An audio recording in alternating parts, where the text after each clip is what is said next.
नमस्कार। मिथिला के गीत संगीत चैनल पर अहाँ सबके स्वागत है। एकटा भजन सुनबै छी जो अहाँ सबके नीक लागत चैनल के सब्सक्राइब करब। तुलसी चलला निज ससुररिया डगरिया राति अन्हरिया ना तुलसी चलला निज ससुररिया डगरिया राति अन्हरिया निस दिन तुलसी गैया चराबे साँझ परे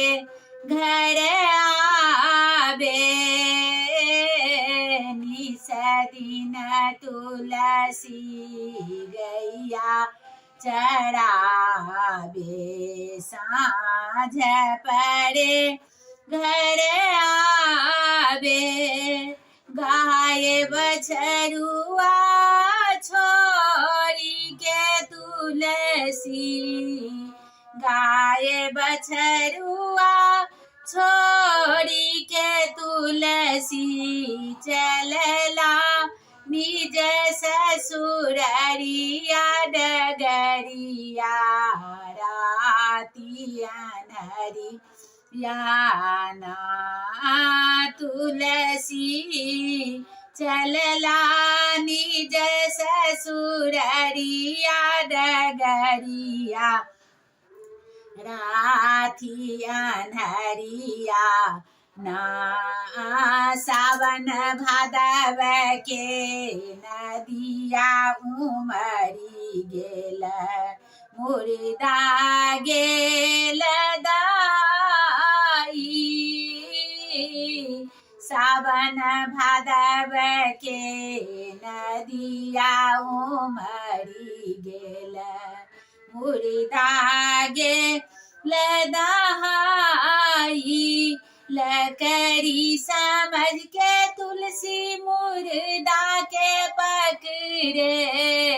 लकड़ी समझ के तुलसी मुर्दा के पकड़े भये गेल बेड़ा पार डगरिया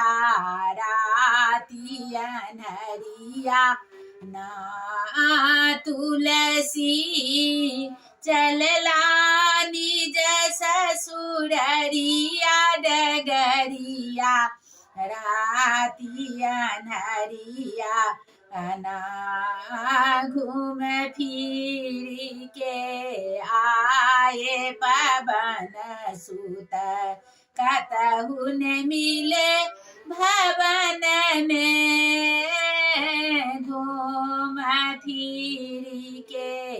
आए पवन सुत कतहु न मिले भवन में खिड़की के ऊपर विषधर लटके खिड़की के ऊपर विषधर लटके रसी समझ के बेड़ा पार डगरिया राति अन्हरिया रसी समझ के बेड़ा पार डगरिया राति अन्हरिया ना तुलसी चलला निज ससुररिया डगरिया राति अन्हरिया ना तुलसी के नारी तुलसी से पूछे सुनो पति अरज हमारी तुलसी के नारी तुलसी से पूछे सुनो पति अरज हमारी जितना प्रेम पति हमसे तुमको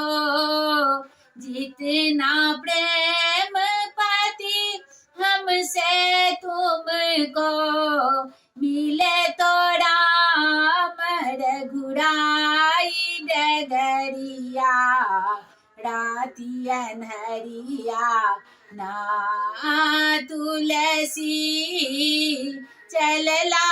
निज ससुररिया डगरिया राती अनहरिया ना तुलसी चलला निज ससुररिया डगरिया राती अनहरिया। धन्यवाद।